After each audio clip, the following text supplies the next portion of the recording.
जिन्हें कदे कुत्ती नहीं सी छड्डी माई ते बड़ी दूर की गल है। वो तो छिछरा भी खा जे। इस तरह का नौजवान भी बाहर दे मुल्क आए आ। उन्हें किधरों अगू पिछू माई जी है अपने नाल ला ली फुटवार डेरे ते आया आके बैल मारन लग पिया। मुंडे ने आख्या के गल है उत्ते आ जाओ। उन्हें कहा नहीं यार दूसरे मुंडे नूं इत्थे मेरे सामने करियो। बालकनी च आया उन्होंने कहता यार अपने डब्बे की चाबी ते सट्टी। वो कहता के करनी है। उन्हें कहा यार तू सट ते सही। उन्हें आख्या यार तू उत्ते आ दस मैनू मसला के ही। जिसले उत्ते गया उन्हें कहा के करनी है चाबी। सारे उत्थे बैठे थे। उन्हें कहा मैं एक जरा बंदा नाल लिया उन्होंने मैं डब्बे च लैके जाना है। अगे भी वो ऐसे तरह ही करता उस यार नाल जांदा रोड ते कोई कुड़ी छुड़ी ताकि उत्थे डब्बे च वड़ जांदा सी। वो आपू नाल जांदा उहदे। वो कहंदा है कौन। जिसले उन्हें बालकनी चों बाहर देखा तो एक बुढ़ी जी माई उहदे मूँह च दंद भी कोई सी चंगी भली बुढ़ी। उन्हें कहा यार के करदा ने ए बुढ़ी माई तू लैंदी है नाल तू मेरे नाल चली उत्थे 10 यूरो दे के पूरा इंजॉय कर। उन्हें कहा यार तू छड्ड इस गल नूं माई दी नफ्स ते चलदी है भी तू है भी फ्री च तू दे मैनू चाबी। उन्हें कहा यार खुदा दा खौफ कर। अगू सारे मुंडे डेरे ते बैठे थे। उन्हें कहा कोई कन्ना नूं हथ ला यार किस तरह दी गल्लां पे करने। ते बुढ़ी माई उन्हें कहा यार छड्डो तुसीं मैनूं लैक्चर ना दिओ तू चाबी देनी है कि नहीं। उन्हें कहा लै यार फड़ चाबी तू लै जा। वो जिसले गया चाबी लैके उत्थे माई नाल उत्ते थल्ले इंजॉयमेंट करके डेरे ते आया। अगे सारे रोटी पे खांदे सी इंज कीता नाल उन्हां दे बह के रोटी खाण लग पिया। जिसले रोटी खाण उन्हें कहा यार खुदा दा ना उठ जाके नहा पहला फिर आके रोटी खाई। उन्हें आख्या यार तुसीं छड्डो एडे मुसलमान ना बनो मेरी रोटी तुसीं मैनूं लादा दे दिओ मैं खा लेना। उन्हें आख्या यार गल ये नहीं है तू नहा लै हाँ 2 मिनट लगने। उन्हें कहा नहीं मैं नहाना तुसीं मैनूं रोटी मेरी उरा दिओ। उन्हें जनाब रोटी की सैड ते कर दी ने बह के रोटी खाधी उत्तों गुस्सा भी किया। उन्हें कहा यार मेरे ते ज़्यादा लैक्चर ना झाड़िया करो मैं जानना तुहाडे सारिआं नूं। वो गुस्सा कर। उन्हें कहा यार गुस्सा ना कर जिस तरह तेरा दिल करदा तू उस तरह कर। वो जिहदे नाल कमरे च रहिंदा मुंडे ने आख्या यार गल सुनो मैं नमाज पढ़नी हुंदी है। बंदा जिहड़ा तुसां मेरे नाल उत्थे लम्मा पाता इस तरह दी इहदियां हरकतां ने। उन्हें आख्या गल सुन मैं अपनी मंजी ते जाके लम्मा पैना मैं तेनू कदे भी तंग नहीं किया। तू इस तरह दी मेरे नाल गल्लां ना कर ये ना होवे तेरी मेरी लड़ाई हो जाए। बंदा शरीफ आया चुप कर गया। उन्हें आख्या ठीक है जो मर्जी पिया कर। वो ऐसे तरह होया राती नहाता शाता कोना वो लम्मा पै गया चुप करके। सुबह हुई तो जनाब इंज के अगे पिछे खारिश करनी शुरू कर दी। वो सारे कहते के गल है क्यों खारिश पिया करने। उन्हें कहा नहीं यार उंज खारिश हो गई है। मैंने आख्या तेनू आख्या राती भी तू नहा लै क्यों नहीं नहांदा पिया। उन्हें फिर भी उन्होंने गल कोना सुनी। 2 दिहाड़े वो कोना नहाता तो खारिश उन्होंने चंगी भली होने लग पई। वो जो मुड़ा उन्होंने गड्डी की चाबी देंदा उन्हें कहा यार उठ खुदा दा ना एक बार नहा तो सही। और जिसले उठ के नहाता तो फिर भी आया उन्होंने खारिश छड्डे कोना भी पूरी पूरी रात जो उन्हें खारिश करदे रहना। उन्हें कहा गल सुन के नालू ही ना तेरा समान लै जे जिस तरह तू खारिश करन लगे। उन्हें कहा यार मैनू नहीं समझ आती मैं के करूं। उन्हें कहा कोई तेल शेल ला कोई क्रीम शीम ला हो सकता ठीक हो जाए। 3-4 दिहाड़े ऐसे तरह लंघ गए लेकिन उसकी खारिश जी है खत्म कौन आई। वो मुड़ा उसका यार आया डब्बे वाला। उन्हें कहा चला चलिए डॉक्टर को जाके उत्थे चेक करा के आइए हो सकता कोई वड्डा मसला ना बन गया हो। वो कहता चल यार मैनू नहीं लगता आराम आना है। वो मुंडे ने नाल डब्बे च भालिया उन्होंने तो उत्थे अस्पताल लै गया। जिसे अस्पताल लै गया काफ़ी देर बाद जिसले उसकी वारी आई अंदर लै गए तो उत्थे जाके लेडी डॉक्टर ने जिसले स्ट्रेचर ते लम्मा पाया तो जो ही लम्मा पिया तो मुड़ा नाल ही बैठिया सी। ये भाईरा नूं फिर जिहड़ा वो जोश आ गया। उन्हें कहा खुदा दा ना ही हुण जोश ना खा तू मेरे नाल चली 10 यूरो मैं दे देंगा तू इंजॉय कर ली इत्थे बेइज्जती ना मेरी करा। वो जिसले डॉक्टर ने चेक किया उन्हें आख्या तू के करता रहे तू तो लगता कोई ज़्यादा ही गंदियां हरकतां करता रहे। अगूए बोले कौन है भी अगूए कहता मम्मी बह के तकदा पे दियां सारियां हरकतां कि इन्हें के कीती है।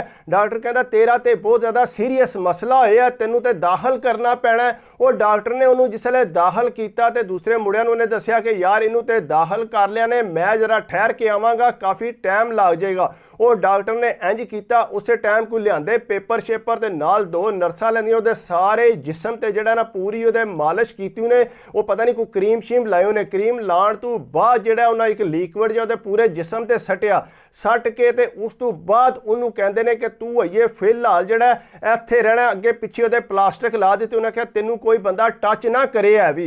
वो जनाब इस तरह किसी को टच ना करे तो उन्हें कहा जी ये किहड़ी जगह ते रहिंदा सी। अगू किसी को पता तो है कोई नहीं सी। उन्हें दसिया फिर सारा एड्रैस उस मुंडे ने कि इस जगह ते रहिंदा सी। उन्होंने तो नहीं सी ना पता कि अगू मसला के बनना है। वो जनाब उन्होंने पता भी कोना ते उन्होंने जिहड़ा घर उत्थे डॉक्टर आ गए। जिसले डॉक्टर उन्हें आके बैल मारी अंदर वाड़े। जिसले अंदर वड़े तो उन्हें आख्या जी हाँ सर तुहाडे सारियां दा टेस्ट लेना है क्योंकि उन्हें मास्क वगैरह पाए वर्दियां पाइयां। उन्हें जनाब सारियां नूं फड़ के ते सारियां दे टेस्ट ले।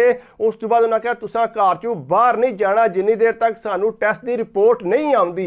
वो जनाब उन्हें सारियां नूं ਅੰਦਰ ਡੱਕਤਾ, ਕਿਸੇ ਨੂੰ ਕੰਮ ਤੇ ਵੀ ਉਹਨਾਂ ਨਾ ਜਾਣ ਦਿੱਤਾ। ਹਾਲਾਂਕਿ ਉਹਨਾਂ ਨੇ ਬਾਹਰ ਉਹਨਾਂ ਵਾਸਤੇ ਪਹਿਰਾ ਲਾ ਦਿੱਤਾ। ਜਿਸ ਵੇਲੇ ਸਾਰਿਆਂ ਦੇ ਟੈਸਟ ਆਏ, ਪਤਾ ਲੱਗਾ ਕਿ ਇਹਨਾਂ ਦੇ ਬਿਸਤਰਿਆਂ 'ਚ ਵੀ ਉਹ ਜਰਾਸੀਮ ਜਿਹੜੇ ਆ ਗਏ ਨੇ ਖਾਰਿਸ਼ ਵਾਲੇ।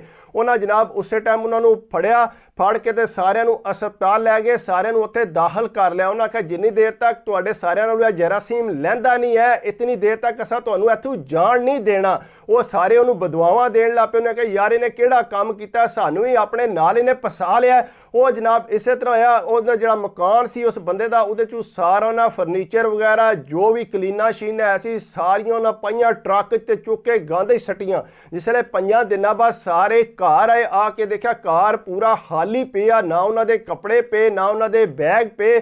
ਹਰ ਚੀਜ਼ ਜਿਹੜੀ ਹੈ ਉਹਨਾਂ ਦੀ ਉਹਨਾਂ ਚੁੱਕ ਕੇ ਉਹ ਸੱਟ ਦਿੱਤੀ ਸੀ। ਉਹ ਤਾਂ ਕਿ ਪਰੇਸ਼ਾਨ, ਉਹਨਾਂ ਕਿਹਾ ਸਾਡਾ ਪੂਰਾ ਘਰ ਖਾਲੀ ਹੋਇਆ। ਕਿਸ ਤਰ੍ਹਾਂ ਉਹਨਾਂ ਦੱਸਿਆ, ਨਾਲ ਇੱਕ ਪਰਚਾ ਫੜਾਇਆ। ਉਹਨਾਂ ਕਿਹਾ ਤੁਹਾਡੇ ਜਿੰਨਾ ਵੀ ਸਮਾਨ ਪਿਆ ਸੀ ਇਹਦੇ ਸਾਰੇ ਜਿਹੜਾ ਉਹ ਜਰਾਸੀਮ ਵੜ ਗਏ ਸੀ, ਇਸ ਵਾਸਤੇ ਤੁਹਾਡੇ ਘਰੋਂ ਖਾਰਿਸ਼ ਨਹੀਂ ਸੀ ਜਾਣੀ। ਅਸਾਂ ਜਿਹੜਾ ਦਵਾਈ ਸਾਰੇ ਤੁਹਾਡੇ ਘਰ ਮਾਰੀ ਹੈ ਤੇ ਮਜ਼ੀਦ ਜੀ ਮੈਨੂੰ ਨਹੀਂ ਲੱਗਦਾ ਕਿ ਹੋਰ ਇੱਥੇ ਆਵੇਗੀ।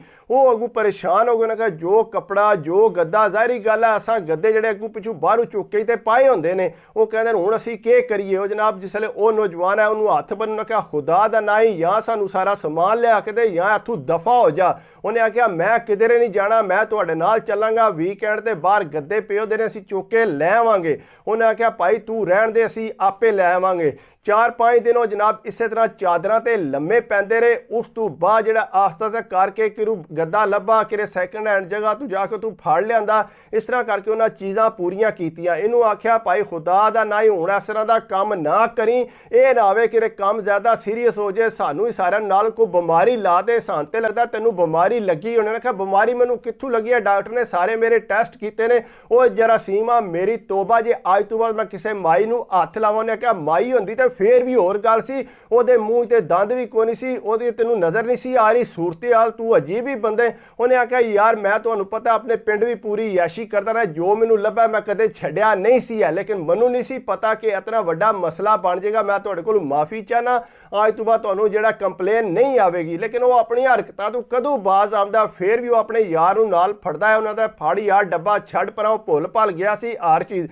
ਫੇਰ ਲੈ ਜਾਂਦਾ ਜਾ ਕੇ ਸੜਕ ਤੋਂ ਕੋ ਫੜ ਕੇ ਤੇ ਆਪਣੇ ਇੰਜੋਏ ਕਰਕੇ ਤੇ ਘਰ ਆ ਜਾਂਦਾ। ਜਿਸ ਵੇਲੇ ਬੰਦੇ ਨੂੰ ਆਦਤ ਪਈ ਹੁੰਦੀ ਹੈ ਫਿਰ ਬੰਦਾ ਨਹੀਂ ਛੱਡ ਸਕਦਾ। ਨਾਲੇ ਇਹਨੂੰ ਅੱਗੇ ਪਈ ਸੀ ਆਦਤ, ਇਹ ਕਿਸ ਤਰ੍ਹਾਂ ਛੱਡੇ ਯਾਰ। ਬਾਕੀ ਇਹ ਕਿ ਮੇਰੀ ਵੀਡੀਓ ਤੁਹਾਨੂੰ ਅੱਛੀ ਲੱਗੇ ਤੇ ਕੋਸ਼ਿਸ਼ ਕਰਿਆ ਕਰੋ ਯਾਰ, ਲਾਈਕ ਵੀ ਕਰਿਆ ਕਰੋ, ਕਮੈਂਟਸ ਵੀ ਕਰਿਆ ਕਰੋ, ਸਬਸਕ੍ਰਾਈਬ ਕਰ ਦਿਓ ਤੇ ਦਿਲ ਖੁਸ਼ ਹੁੰਦਾ।